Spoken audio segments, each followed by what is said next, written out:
écoutez, je crois qu'aujourd'hui, on vit de plus en plus connecté, ce qui est très bien, ce qui nous offre des opportunités énormes. En même temps, c'est clair qu'il y a des nouveaux challenges qui sont apparus dans ce contexte-là, et on doit développer notre résilience et notre cybersécurité. Donc mieux se protéger par rapport à des agressions, des attaques qui peuvent venir de l'extérieur ou de l'intérieur aussi, c'est une possibilité. Donc par rapport à tous ces phénomènes, il faut se préparer, il faut les comprendre aussi ces phénomènes, il faut pouvoir les analyser. Quand on parle de désinformation, on parle aujourd'hui de désordre informationnel, on va dire, de manière globale, parce que la désinformation, c'est ce qu'on voit.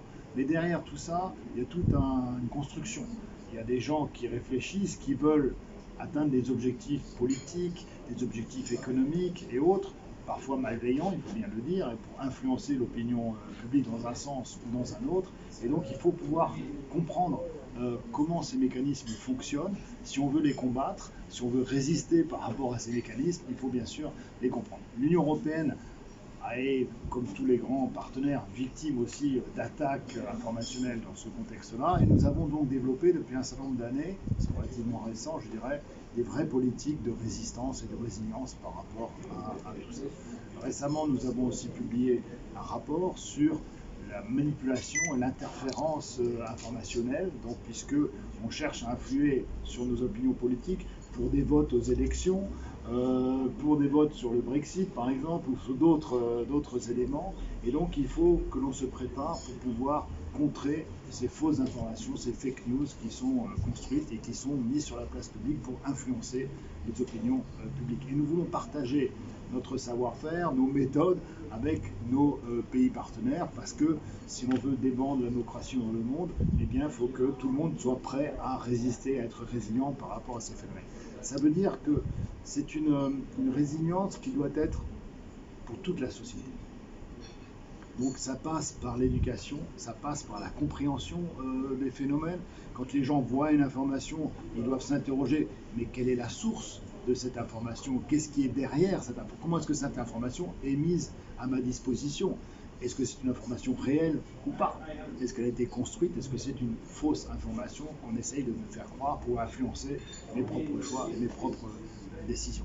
Voilà. Tout ceci, nous voulons le partager avec Maurice. On a une excellente collaboration depuis plusieurs années déjà sur le domaine de la cybersécurité, mais sur le domaine spécifique de la désinformation et de ce désordre informationnel, je crois qu'on est tous encore en train d'apprendre ce qui se passe, donc on doit être humble en même temps et puis partager avec l'ensemble de nos partenaires nos méthodes, nos connaissances et notre approche pour renforcer cette résilience de tous les citoyens et de toutes les citoyennes, parce que tout le monde a un intérêt à protéger notre démocratie. La désinformation, ça existe depuis le monde existe. C'est une technique de guerre, mais maintenant on est rentré dans le dark wing. Donc c'est pas.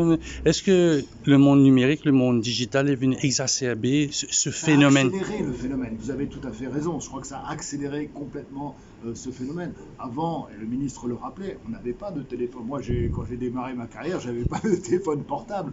Aujourd'hui, on peut pas imaginer vivre quasiment sans un téléphone portable qui nous permet de nous connecter avec le monde entier en temps réel. Donc ces informations et cette vulnérabilité nouvelle, quelque part, elle est là, elle existe. Il faut pas la rejeter. Je crois que le modernisme, ça fait partie des nécessités du monde, parce qu'il y a des choses fantastiques aussi. On peut accéder à des informations partout à travers le monde et en communication avec n'importe qui dans le monde aujourd'hui. Donc c'est absolument fantastique ce que ça permet comme potentialité. En même temps, il y a aussi des dangers, il y a des risques, il faut en être conscient, il faut les comprendre, il faut être éveillé, si je puis dire, et alerté par rapport à ces risques. On voit bien aussi vis-à-vis des enfants, ce sont des cibles potentielles. Aujourd'hui, il y a tout un débat, est-ce qu'on doit interdire tel ou tel réseau social, par exemple. Ça fait partie effectivement de la protection des données personnelles aussi des individus. On doit effectivement faire en sorte que demain, mes informations sur ma vie privée ne se retrouvent pas sur la place publique ou de manière pervertie utilisée pour des fins de nuisance, si je peux dire, par rapport aux personnes. Vous m'avez ouvert une porte. On sait que TikTok est interdit maintenant aux États-Unis.